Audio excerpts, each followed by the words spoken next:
Rafa, buenos días, ¿cómo le va? ¿Cómo anda?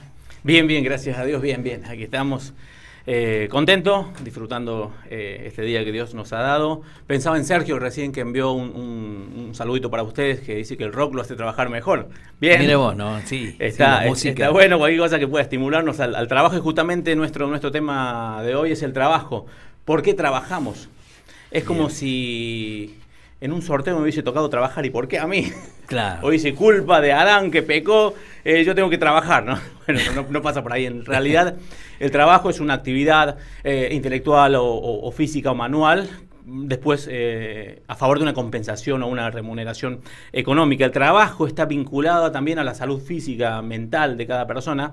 De hecho, cuando una persona pierde el trabajo, siempre hay como un vacío, como una depresión, inclusive puede caer alguna persona. Y es tan importante el trabajo. Por ejemplo, en Estados Unidos, cuando se presentan, te dan el nombre y su ocupación. Es normal, como cultural allá, porque, bueno, tienen como el tema de la cultura del trabajo bien acentuada. O sea, se presentan, se encuentra con alguien que no conoce y dice, hola, ¿qué tal? ¿Cómo estás? Soy ¿A qué te dedicas? Ariel, locutor de radio. Exactamente. O te preguntan, vos te presentás, bueno, ¿a qué te dedicas? Eso es una pregunta normal allá, porque, bueno, es importante el tema del trabajo. Claro, acá le diríamos, ¿qué te importa? Claro. Más o menos, ¿no? La Biblia en Eclesiastés capítulo 2 dice que no hay cosa mejor para el hombre, sino que se alegre en su trabajo. También he visto que eso viene de la mano de Dios. O sea, no miramos el trabajo como una alegría. Es más, la gente ¿por qué en lugar de estar satisfecha se queja por el trabajo? Sin meternos en el tema complejo de salarios y ese tema. Sí. Porque a veces el trabajo se lo toma solo como un medio para un fin. Y si bien tiene una gran verdad eso, porque el trabajo no debiera ser un fin en sí mismo, pero si solo es un medio para un fin, yo puedo estar proyectado a lo que voy a lograr acá 10 años, trabajar 12 horas por día hasta lograr el ascenso, y como que llega ese ascenso, y bueno, yo la tara la puedo cambiar y puedo subir a otro ascenso. Entonces siempre estoy mirando el fin y nunca disfruto el proceso. Uh-huh. El trabajo se lo tiene como una carga, se lo tiene como algo para renegar. Así que yo creo que mirar el trabajo solo como un medio para un fin puede traernos problemas. Si empezamos a disfrutar el trabajo como un fin en sí mismo, el trabajo también que tiene dignidad, nos da dignidad al ser humano, como parte de nuestra función, cambia realmente. Por ejemplo, en la Biblia el apóstol Pablo les tiraba las orejas a los vagos. El que no trabaja, que tampoco coma.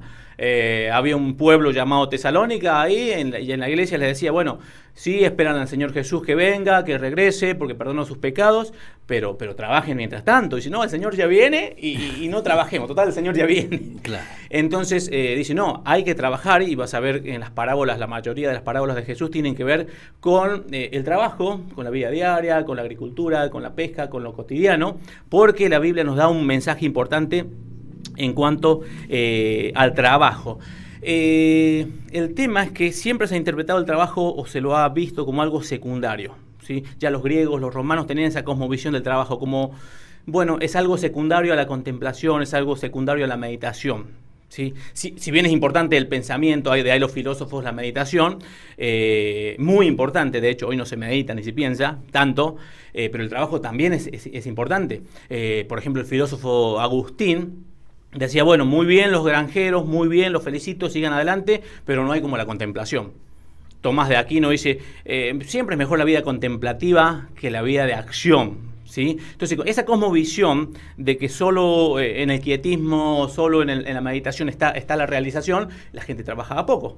Y este pensamiento, haciendo un poquitito de historia, llega hasta el medioevo, hasta el siglo XVII por lo menos, en la cual se pensaba, bueno, las cosas están así.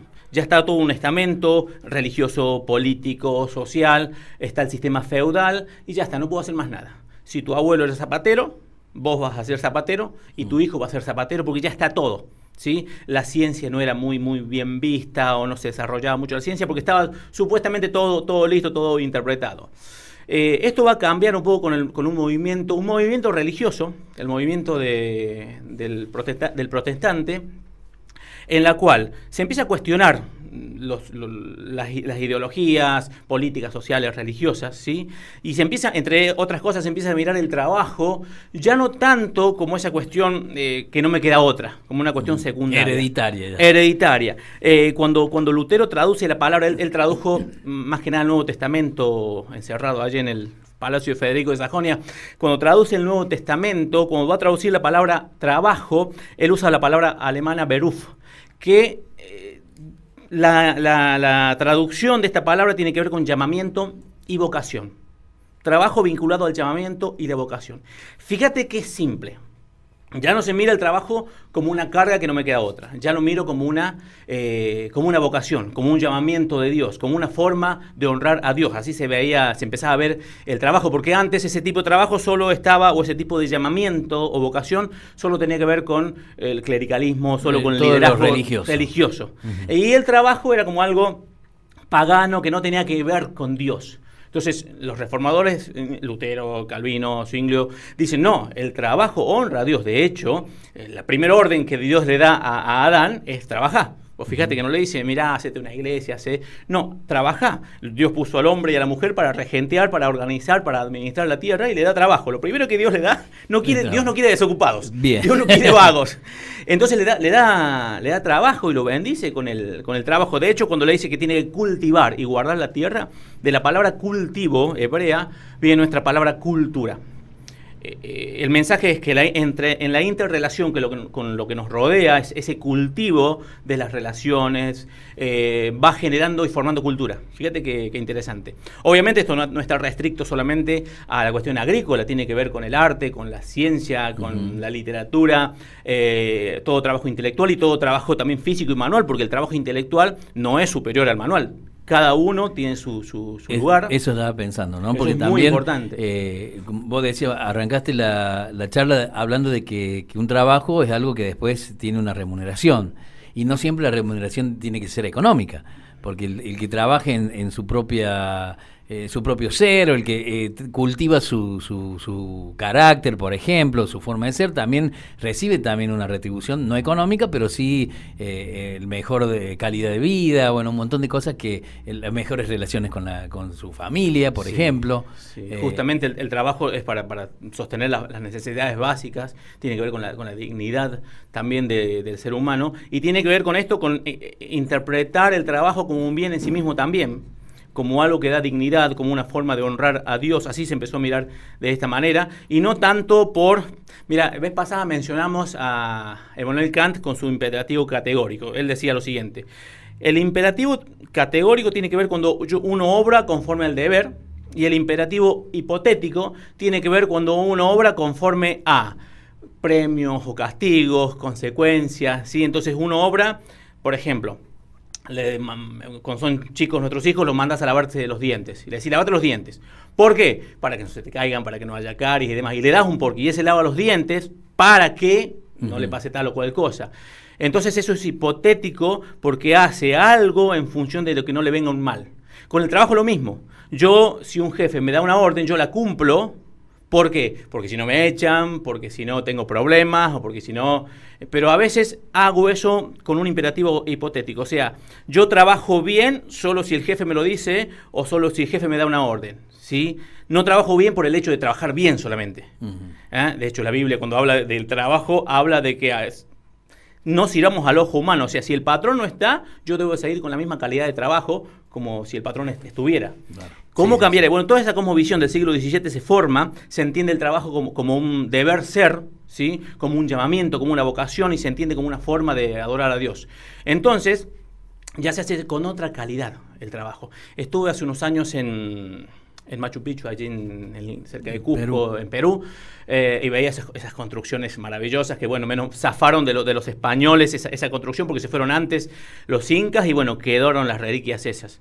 Y cuando le preguntaba a la guía por qué tanta perfección, dice que la filosofía de los constructores, tenés que estar, es una maravilla, dice, ellos pensaban lo siguiente: yo construyo porque es para Dios. A sus deidades, ¿sí? Pero tenían una idea religiosa de que el trabajo trascendía lo secular. Tenía que ver con una forma de agradar a Dios o a lo trascendente. O sea, buscaban la perfección para agradar a Dios. Entonces la calidad, exactamente, la calidad de trabajo era otra. Acá trabajamos con la cuestión hipotética. Trabajo porque no me queda otra, porque si no me retan, porque si no, no llego a fin de mes y demás. Tiene mucha lógica y debo hacerlo de esa manera. Pero si yo trabajo por hacerlo hecho de que tiene que ver con mi dignidad y que la excelencia del trabajo tiene que ver no si el patrón me mira o no me mira, ¿sí? Y entiendo eso como una razón de ser, como una bendición que Dios me ha dado, cambia. Te decía que el siglo XVII, esa nueva cosmovisión empezaron a trabajar de esa manera, que se honraba a Dios de esa manera, por lo tanto entró a aparecer el capital. Esas sociedades eran muy austeras, no era que les gustaba derrochar, ganaban, pero no les gustaba el derroche en exceso, entonces juntaban capital, entonces podían producir más, también su capital lo destinaban a fines altruistas, entonces esas sociedades empezaron a crecer. En su momento Italia, España, siglo XVI eran las potencias mundiales, pero después todo eso se fue al norte, a los países nórdicos, y tenemos Inglaterra, Alemania, Países Bajos, Holanda, Suiza, donde gente con este pensamiento, yo trabajo para honrar a Dios, se fueron a esos lugares, y son sociedades, potencias, con esa filosofía, con sus errores, muchos, pero con esa filosofía son potencias que han crecido en forma desproporcionada, en forma muy, muy, muy, muy marcada. Te hago una pregunta un poco fuera de contexto. ¿Crees vos en la ley de la atracción? Te lo pregunto porque cuando uno empieza a trabajar con estas ganas de hacer las cosas bien, de mejorar, no solamente por el sueldo, ni por agradar al jefe, ni por cumplir con las órdenes, sino también porque uno lo hace con gusto, porque sabe que está dignificando su trabajo, ¿crees que eso también atrae mejor calidad de trabajo, mejor dignidad, más remuneración? Porque si vos haces bien tu trabajo, se empieza a difundir más, se perfecciona más y la gente lo quiere a tu trabajo. Mira, si cada trabajador tuviésemos esa mentalidad, porque un lado le caemos al trabajador, su responsabilidad, también le caigamos al capitalista y al patrón que sepa valorar y cuidar y desarrollar y dar las mejores condiciones de trabajo. Si cada trabajador estuviera con esa visión, se pelearían en un sentido los empresarios por esos trabajadores. Y en cuestión de competencia le darían las mejores condiciones. Y ojalá fuera así. Y el trabajador podría elegir a qué empresa ir, porque tiene tanta calidad de trabajo, ¿sí? Lamentablemente a veces es al revés. Entonces, al bajar, como bien decías vos, obviamente hay una cuestión de atracción, porque vos trabajás bien, trabajás con un sentido de dignidad, con un sentido de propósito, tu nivel, tu producción sube, la empresa crece y obviamente eso se va a ver reflejado en crecimiento, en ganancia económica, tanto vos como empleado o la empresa en sí. Todos saldríamos beneficiados si tuviésemos esa mentalidad, esa ética de trabajo, tanto por parte del trabajador como por parte del patrón, trabajar con ética. Vos fíjate que es una cuestión sociológica, porque en los últimos 40 años este crecimiento, Europa empezó a caer, ¿sí? Porque Europa dejó la moralidad, dejó muchas veces la ética y se está cuestionando otras cosas, dejó de ser esa gran potencia. Hoy se mantiene un poco Estados Unidos con esa idea, y de esta idea sale Estados Unidos. Pero ¿por qué emigra ese pensamiento a China? Porque los chinos empezaron a tener esta valoración, por ejemplo, temas como propiedad privada, la ley que protege la propiedad privada, y moralidad.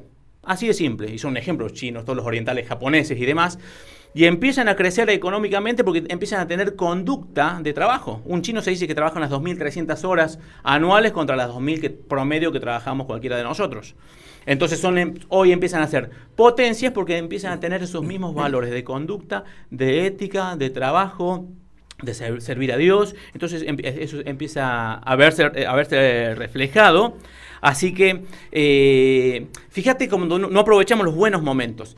Allá por el año 1685, el rey Luis XIV en Francia abroga un edicto, el edicto de Nantes, donde había una gente llamada los hugonotes que en primer lugar se tenía cierta tolerancia religiosa para con ellos. Ellos tenían su fe protestante y bueno, había tolerancia. En el 1685 se anula ese edicto y se los empieza a perseguir. ¿Qué hace? Se empieza a ir la gente a escaparse al norte de Estados Unidos, también a Inglaterra, a todos los países nórdicos ahí. Y todos los países que fueron recipientarios de esta gente se vieron beneficiadas económicamente. ¿Por qué? Porque esta gente, con esta filosofía, era gente, justamente, los artesanos, los industriales, los profesionales, los maestros, eran en su gran mayoría esta gente. Qué bárbaro. Se fueron y dice, no sé si saben si lo escribió Voltaire o qué, pero Voltaire sin caso fue el que lo escribió, hace una observación. Este rey perdió 1 millón de personas, trabajadores, ¿sí? Cada uno, y se vieron beneficiados otros países, y empezó a ralentizar el crecimiento económico de Francia, siendo en ese momento una gran potencia Francia. Bien. ¿Por qué? Porque era gente simplemente con conducta y cultura del trabajo. Ahora yo quisiera... Es como una fuga de cerebros, que se suele llamar. Bueno, nos pasa a nosotros, se nos van nuestros cerebros por no darles el espacio ni invertir como debiéramos invertir en tecnología, educación, obviamente, ciencia, ¿sí? Entonces... Ojalá empecemos a ver el trabajo más bien no solamente como una carga, sino como un llamado, ¿sí? Como una forma de honrar a Dios, el trabajo como una forma de bendecir a otro, el trabajo por el trabajo, ser ético, me miren o no me miren en el trabajo. Hoy te envío un videíto que tiene que ver con eso, ¿sí? Entonces, ¿cómo cambiaría nuestra sociedad primero si empieza en casa? La conducta, la cultura, si empezamos a enseñarle a nuestros hijos desde que se tiendan en la cama hasta que ayuden, esa conducta de trabajo y crecimiento. Ahora termino hablando del equilibrio. Una cosa es no menospreciar el trabajo como don de Dios, como algo importante, como realización de mi vida. Y otra cosa es idolatrar el trabajo y hacer el centro de mi vida, el trabajo a expensas de otros bienes existenciales, ¿sí? A expensas de mi familia, porque a veces los hombres, ¿qué hacemos cuando reclamamos algo? Yo trabajo 12 horas por día y entramos a reclamar como si fuera eso lo único que tenemos que hacer por nuestra familia. Entonces pelamos chapa, yo trabajo. Y a veces en eso de trabajar, a veces... por ganar 2 pesos más, no lo sé, quizás la necesidad tiene cara de hereje, pero a veces el costo es pasar menos tiempo con los chicos, menos tiempo con la familia, menos tiempo de calidad, ¿sí? Gano 2 pesos menos, pero gano en otras cosas. Entonces, ojalá tengamos ese equilibrio de que el trabajo tenga el lugar que Dios le ha dado, y empecemos a tener ética, tanto los patrones, ¿sí? En cuidar a sus empleados, darles las mejores condiciones, y los empleados trabajar no conforme, como dice el Nuevo Testamento, no conforme a la mirada del patrón, sino a que Dios está mirando. Y si trabajáramos sabiendo que Dios es nuestro patrón, cambiaría la cosmovisión del trabajo argentino. Ojalá nuestra Argentina cambie con una buena ética de trabajo. Rafa, muchísimas gracias. No, gracias a ustedes. Y bueno, sembremos buena conducta, sembremos ética y cosecharemos a su tiempo.